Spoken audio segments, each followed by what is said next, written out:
21st Precinct, Sergeant Waters. Who? What happened? You fell off a truck? Yeah?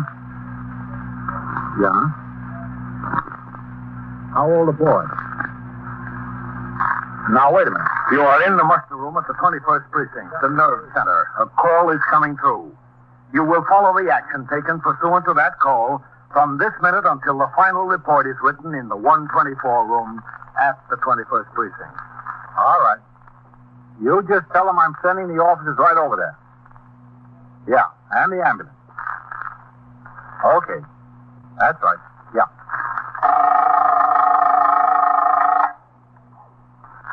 21st Precinct. It's just lines on a map of the city of New York. Most of the 173,000 people wedged into the 9/10 of a square mile between Fifth Avenue and the East River wouldn't know if you asked them that they lived or worked in the 21st. Whether they know it or not, the security of their homes, their persons, and their property is the job of the men of the 21st Precinct. The 21st, 160 patrolmen, 11 sergeants, and 4 lieutenants, of whom I'm the boss. My name is Kennelly, Frank Kennelly. I'm captain in command of the 21st. I was working my day tour, 8 a.m. to 6 p.m. It was a bright, warm Sunday morning, and after I turned out the platoon at 8, sector car number 4 came by the house for me, and I went on for patrol of the precinct.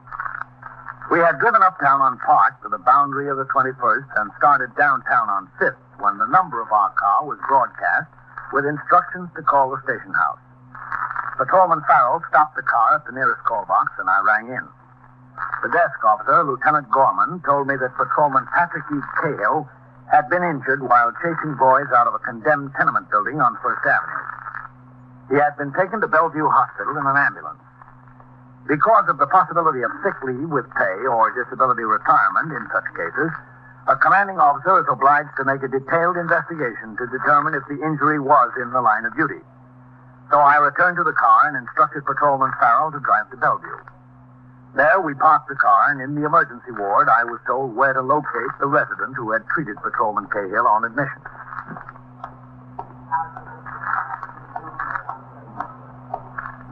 Oh, Doctor? Yes? Are you Dr. Escher? Yes, I am. I'm Captain Kennelly of the 21st Precinct. Oh, yes. How do you do, Captain? How are you? Patrolman Cahill is one of my men. I understand you treated him when he came in. Yes, I did. What does it look like, Doctor? I think he has a fractured left ankle. Oh? Couldn't carry his weight on it. It was swollen considerably by the time he got here. Even from an examination by palpation, it appeared to be fractured. Mm-hmm. I sent him back to make x-rays. We'll know for sure in a couple of minutes. I see. Can I go back there? Yes, sure, Captain. I don't see why not. This way. He, seems to be perfectly all right otherwise. A few contusions on the leg where he went through the floorboard. No indication of shock. I've given him a needle to calm him down and ease the pain. I see. I understand there's a police surgeon on the way. Yes, that's right. Well, we'll have the x-rays all made by the time he gets here. No, good. Just to the right there. Thank you. Kids in a tenement. They ought to keep those abandoned buildings boarded up. Well, they're supposed to. Second door down, Captain. In here. All Go right, ahead. now take a deep breath and hold it. Don't breathe. Okay, Commissioner, you can breathe now. Go right over, Captain. It's all right. Nurse, this is Captain Kennelly. It's all right. He won't get in my way. Hello, Cahill. Captain, how do you feel? Well, it still hurts some. I'd be worried if it didn't. Yeah? Well, I'll see you, Captain. Yeah. Thanks a lot, Doctor. That's all right. Don't let... Well, what happened, Cahill? Well, sir, I was on post there. The newspaper on the corner told me some kids were in this condemned tenement. Said they were throwing things out the second and third story windows and just missed a couple All of right, pedestrians. now let's stop the chatter. Take a deep breath and hold it. Don't breathe. All right, you can breathe now. So I went inside, Captain. I guess they heard me coming. 2 little kids, 8 or 9. Mm-hmm. They were on the second floor and ran up to the third. I started up after them. There was a weak board on the landing there. I went right through. Now we'll take a different pose. Which is your good side? Oh, Winnie's side. Well, can you roll over this way a little bit? Yeah, I'll try. Easy now. Oh, All right, you don't have to do it all at once. brother. That's it, right there. We'll see how it looks from this angle. This will be the last one. So there I was, and my foot was through the floor. Yeah. I pulled it out and crawled to a window. The boards were out, so I could lean out, and I yelled down the street. The news dealer heard me. He rang in. The door wasn't battened, huh? Well, if it was, Captain, it sure wasn't battened very well. Those 8-year-olds got in. What happened to them? All right, now take a deep breath and hold it. Don't breathe. All right, you can breathe now. Beats me what happened to them, Captain. They must have ran up to the roof and crossed over. I never saw them anymore. Now, if you want to buy any prints, just let me know. No, thanks. Well, I don't think there are any you'll want to show your grandchildren. Excuse me, Captain. Now, do you think you can roll off the table back under the pushmobile? Well, I rolled off of there, didn't I? I can try. All right, now let's see how big and brave and strong you are. Come on. That's it. Come on. Oh. Yes. Grab hold of me, Kay. No, it's all right. There you are.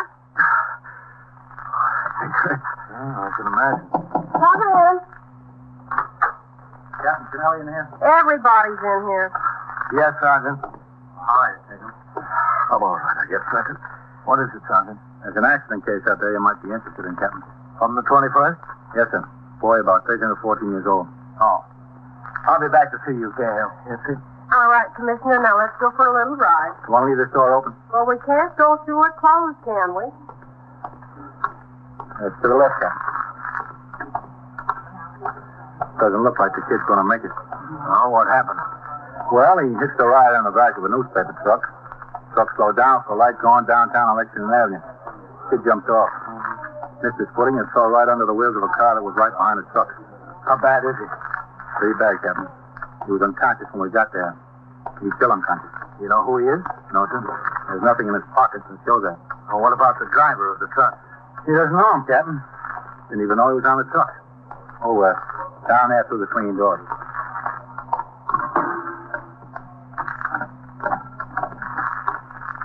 That's him. Now another piece. That's good. Okay. Is he still unconscious, Sergeant? Yes, Sergeant, he is. I'd make him out to be about 13, wouldn't you, Captain? Yeah, Bob. No name anyplace, Sergeant? No, sir. Nothing. All right, you better wheel him on back to X-ray. Yes, sir. Well, what does it look like, Doctor? Doesn't look very good. He has no less than a brain concussion. Possibly a fractured skull. I'd say probably a fractured skull. And there appear to be internal injuries. Oh, that's too bad. How are you going to keep these kids off the truck? I don't know. Captain, you better find out who he is and get his parents down here. Get them down here in a hurry. With Sergeant Waters, I examined the clothing that was taken off the boy. The most significant item was a red and yellow club jacket with the lettering Red Tigers on the back. In his pockets were a handkerchief, a comb, 2 single cigarettes, a half-dozen kitchen matches, and 32 cents in change. He carried no identification of any kind. Detectives of the 21st Squad under Lieutenant Matt King and of the Homicide Squad, which is responsible for the technical side of investigations in motor vehicle accidents resulting in death or serious injury, were already on the job. The homicide detectives were making an investigation at the scene of the accident to determine the exact point at which the boy hit the street, how far the automobile that hit him skidded before it stopped, and whether the accident could have been avoided. The car that struck the boy was being subjected to a brake test in the presence of the driver. Meanwhile, detectives of the 21st Squad were locating witnesses, obtaining statements, and most importantly, trying to identify the boy in order to notify his family. I resumed patrol, and it was 11:20 a.m., more than 2 hours after the accident, that I returned to the station house. As I walked in the door, I saw Lieutenant King standing and talking to Sergeant Waters, who was now on telephone switchboard duty. Hello, Captain. Matt? Sergeant? Busy Sunday, Captain. Yep. I'd like to talk to you, Captain. Oh, just be a minute, Matt. As soon as I sign the blotter. Yes. I don't know. Kids riding on the back of trucks. What can they expect? Oh, excuse me. 21st Precinct, Sergeant Waters. Well, where have you been? You're ringing 5 minutes late. Yeah? Yeah? Well, I gotta admit that's a good one. Well, just ring it on time, will you? Okay. I don't know, Lieutenant. They seem to have better excuses these days. Breaking a bunch of smarter cops. Yeah. How's the boy, Sergeant? Did you hear? He's still alive, Captain. I just checked a few minutes ago. Any identification, man? No, sir, we're working on that. I'll be in my office, Sergeant. Yes, sir. Come on, man. Yes. I gave it to Dan Goldman, Captain. He's got him out trying to identify the boy. Oh, good. Spoke to him. Sergeant Waters. Hasn't gotten any place yet. Go ahead, man. Yes. Well, who's going it up with the kid? Sit down. Doctor told me the boy probably wouldn't live through the day. I know. I think it's important to get him identified and get his parents down there. Well, we're trying our best. Yeah, I know. Of course, we don't even have any idea what neighborhood he's from. That newspaper truck was coming all the way down from the Bronx. The driver said he didn't even know the boy was on there, much less where he hopped on. Well, we ought to be able to identify him pretty quick through that club jacket. The Red Tigers, yes. The precinct youth patrolman is off, but you ought to be able to reach him at home. He keeps a file on those clubs. Yes, I know. I had Goldman call us home. He isn't at home. Well, he might be in church. Should be home soon. I got a call into the Juvenile Aid Bureau, too. They're checking their records. They might have a club called the Red Tigers listed someplace. Yeah, never mind. How's the cop that was hurt, Captain? Gail? Oh, he'll be all right. Fractured ankle. I'll be short a man for 6 weeks. There'll be some way to keep those condemned buildings more secure. Yeah, I don't know what more I can do about it. I send the sergeant out every week to make an inspection of everyone in the precinct. I send the 49 downtown to Department of Housing and Buildings in connection with everyone that can be entered. And I see that summonses are issued for the owners. Just can't keep the kids out of them. They're attractive hazards. They're going to tear them down eventually. Why don't they tear them down now? I don't know, Matt. There's always some good reason. Yeah. When did the JAB say they'd call back? As soon as they look through their cards. Now, if you don't hear from them soon, you call. Yes. Excuse me, man. 21st Precinct, Captain Kennelly. Sergeant Waters on TS, Captain. Yes? I just heard from Bellevue. The boy died at 11:16. Oh. Yes, sir. All right. Well, you won't make it, man. Boy died. Too bad. Yeah, sure is. You are listening to 21st Precinct, a factual account of the way police work in the world's largest city. Within a few minutes after Lieutenant King went upstairs to his office in the 21st Detective Squad, he called me on the telephone to inform me that he had heard from the Juvenile Aid Bureau. They had no record of a boys' club called the Red Tigers. Patrolman Ezra D. Winkler, the precinct youth patrolman, arrived at the station house at 12:35. With Detective Goldman, he checked through his files. There, they located a record of the Red Tigers, which showed that the club was composed of some 10 boys, 13 to 15 years of age. They had met in a basement clubhouse on East 83rd Street in the 21st Precinct. The names and addresses of several of the members were on file. There was a big hitch, however. The Red Tigers had disbanded because of a squabble among members and had been inactive since 1949. The boy we were trying to identify appeared to be no more than 14 years old. All the former members of the Red Tigers were now between 18 and 20. It was decided, nevertheless, to check out each of the former members to see if he had any information about the dead boy. By 1 p.m., Detective Goldman and Patrolman Winkler had set about this task. And somewhat later, I was in my office, busy reading and signing reports. Out in the muster room, Lieutenant Gorman was on duty as desk officer, and Sergeant Waters was still on telephone switchboard duty. 21st Precinct, Sergeant Waters. Yeah? Where is it? Yeah? Yeah? Well, what's the bus stop Stanton doing in the hallway there? Well, why did it drunk? All right. I'll send an officer right over there. No, just leave it where it is. Let the officer attend to it. Yes, ma'am. All right. You're welcome. Say, listen, Sergeant. Yeah? Is this where I'm supposed to be? I'm Walter Curley, Kerly. What do you mean, is this where you're supposed to be? Well, a cop was around my house this evening. Yeah? A fellow named Winkler. Ezra Winkler, I think. Is he from here? That's right. Patrolman Winkler. Yeah, well, I wasn't home. He talked to my sister. Oh, my sister, you wanted some information from me. What kind of information, do you know? Sergeant, would you file these? Yes, sir, Captain. Are you one of the fellows who used to be a member of the Red Tigers, Waller? The Red Tigers? Yeah, that was my club. I used to be a Red Tiger. Well, what's that got to do with what he wants me about? I'm Captain Kennelly. Oh, excuse me, Captain.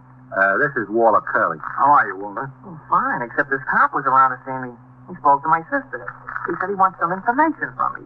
What kind of information, do you know? Are either Winkler or Goldman around, Sergeant? No, sir, they're both out. Who's up in the detective squad? Nobody now. Lieutenant King went out for a meal. He'll be back any minute. Well, what's this all about, anyway? Got me worried, you know. What kind of information is it? Oh, there's Lieutenant King now. Matt. I got a right to know. Yes. Matt, this is Walter Curley. How are you? Lieutenant King. Hello, Lieutenant. Walter used to be a member of the Red Tigers. Oh, that's all? Well, listen, tell me what's so important about the Red Tigers. I haven't even thought of the Red Tigers in 4 or 5 years. Winkler was around to see him, and he wasn't home. He left a message with his sister. Want to come upstairs with me, Walter? Well, why? Just want to show you something. Listen, I don't know what this is all about, but I didn't do anything. Yes, we know you didn't, Walter. Captain? Yes, Matt, I'll come on. Can you recall all the members of the Red Tigers, Walter? Well, there were about 10 of us. 10 kids. Where are they now, do you know? Oh, a lot of the guys have moved away from the neighborhood. Some of them I haven't seen for years. Upstairs, Walter. You know, I got out of school and I went to work. I don't see these guys anymore. Maybe 1 or 2 of them once in a while. It's a different world I live in now. Yeah. Well, what's the problem? I want to help you out if I can, but I'd like to know what it's all about. In here. Go ahead. What's the line? Captain. I couldn't tell you much. Sit down there, Walter. Yeah. How did the Red Tigers come to break up? Oh, you know, it's just one of those things. First of all, we were getting a little bit too old for that kind of stuff. 15, 16, you know. 13 and 14 is all right, but 15 and 16, you get a little too old. A couple of guys had a big fight over a girl in the neighborhood. We split into 2 factions, like. The big brawl was election night.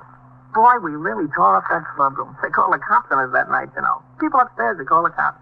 Yeah, we were in here, right in the station house. Boy, there was some fun. I carried around a mouse for 3 weeks. This eye. Well, after there wasn't much reason for sociability among us. So we just gradually drifted apart. Like I said, we were getting too old for that stuff anyway. Did the club ever have jackets made? Yeah, sure, we had jackets. We had red and yellow ones with the Red Tigers across the back there, you know. Boy, did we have to skimp and scrape to get those things. They were $20 a piece. You know how we did it? We had raffles. It was Thanksgiving, I remember. We raffled off 3 turkeys. We made enough for all the jackets. $200. That was all right for kids, huh? Yeah, we were pretty smart boys. Where's your jacket, Walter? My jacket? Yeah. Oh, let's see. I think it's home, hanging in the closet still. That'll be too small for me now. You know, I was 15, maybe 14, something like that. I've got a jacket in my office, Walter. Just like you to take a look at it and see if it's a Red Tiger jacket from your club.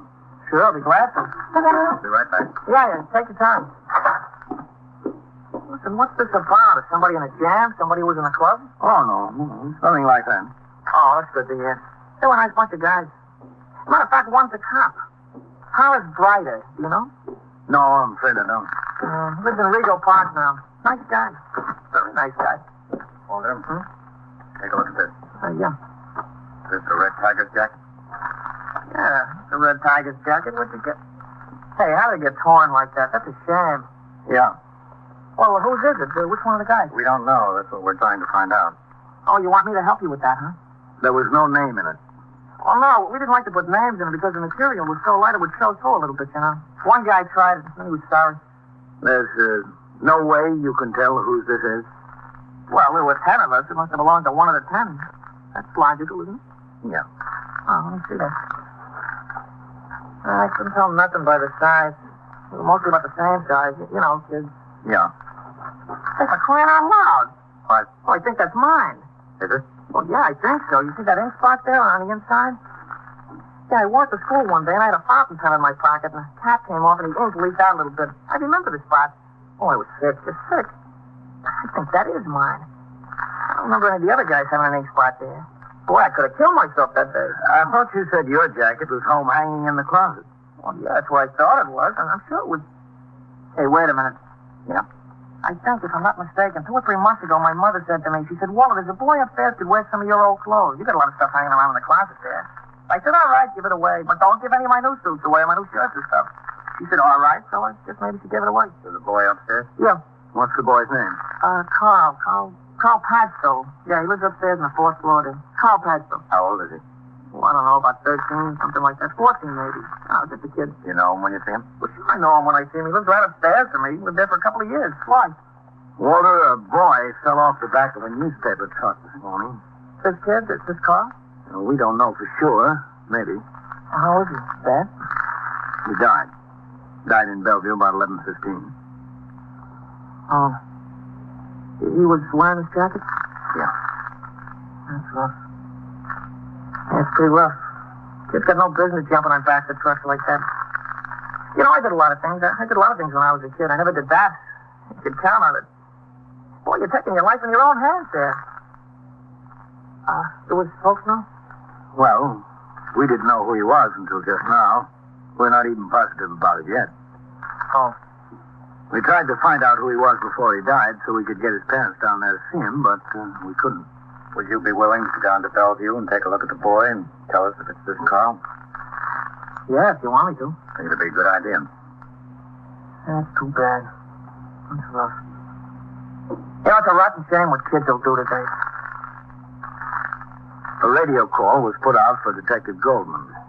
He returned to the station house and took Walter Curley downtown to the city mortuary at Bellevue Hospital, where the young man identified the body of the boy killed that morning as that of Carl Padstow, who lived upstairs from him on the 4th floor of a tenement building at 761 East 71st Street. After the identification was made, Detective Goldman and Walter Curley returned to the station house. Sergeant Waters was instructed to go to the boy's home and notify the parents. He took Walter Curley, and at 3:10 p.m., they walked up the stairs of the building towards the 3rd floor.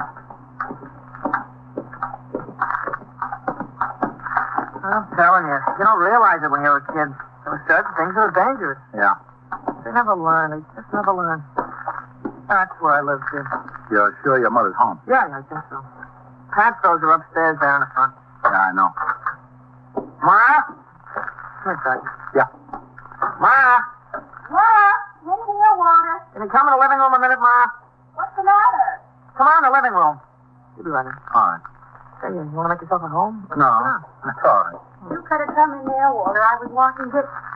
Oh, excuse me. What's the matter, Walter? Ma, this is Sergeant Waters here. How do you do, Mrs. Curley? What did you do, Walter? Are you in trouble? No, I'm not in any trouble, Ma. I didn't do nothing. Doesn't concern him, Mrs. Curley. Oh, that's good. I knew it couldn't. He's a good boy. Mrs. Curley, do you know Mr. and Mrs. Padstow upstairs? Did they do something? What? Marcia, just listen.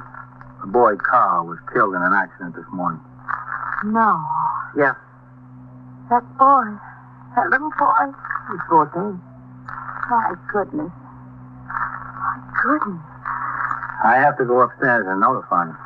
Don't they know yet? No, not yet. He wasn't identified until just a little while ago. I identified him. Are you acquainted with the mother? Yes, I know her. Is she home? Did you see her this morning? Well, no, I didn't see her. You know if Mr. Padstow is home? I didn't see either of them, but it's Sunday. He must be. Mrs. Curley, we always find it best when we notify someone of something like this that the neighbor will come along. Would you be willing to do that? Well, if you want me. I think it would help. I told you she would, see? All right, I think we'd better do it as soon as possible. I'm ready. You stay here, Walter. Why? I think it'd be best. Go in the kitchen, get something to eat, Walter. Oh, I don't know why I done this everything. We'll go right over, all right? Yes. Oh, it's a shame. It's a real shame. Up there. Yeah, I know. A nice, quiet boy. What happened? Fell off the back of a truck. The truck? What was he doing on the truck? That's what we'd like to know. Poor woman. In front there. Yeah. You tell her. I don't want to tell her. I'll tell her.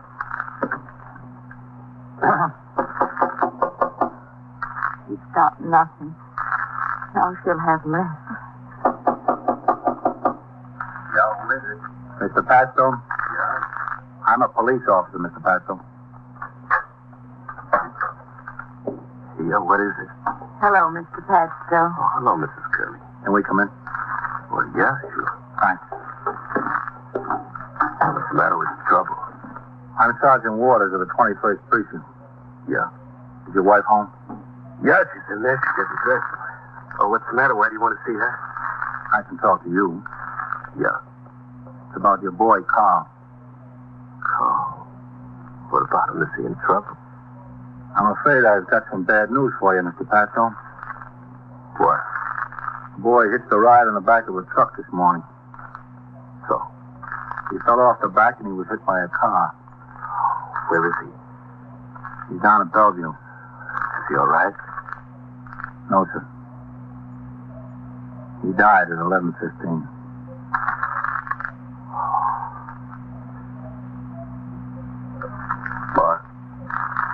Martha? I'm sorry, Mr. Patchstone. Martha? Maybe I should get him. Martha? All right. Yeah. Sure. Oh. Yeah.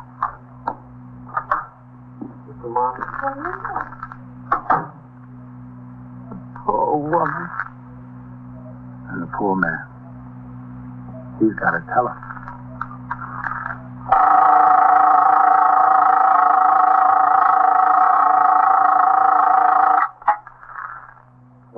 Precinct, Sergeant Waters. It's sinking? What is it, a freighter? Oh, a barge. Collision with what? Yeah. Yeah. I see. All right, you send a police launch and an ESD over. And so it goes, around the clock, through the week, every day, every year. A police precinct in the city of New York is a flesh and blood merry-go-round. Anyone can catch the brass ring, or the brass ring can catch anyone. 21st Precinct, a factual account of the way the police work in the world's largest city, is presented with the official cooperation of the Patrolmen's Benevolent Association, an organization of more than 20,000 members of the Police Department, City of New York. Everett Sloan in the role of Captain Kennelly, Ken Lynch as Lieutenant King. Featured in tonight's cast were Ethel Everett, Eileen Palmer, Harold Stone, Larry Haynes, Nathan Adams, and Jack Grimes. Written and directed by Stanley Niss. Produced for CBS Radio by John Ives. Aunt Hannah speaks.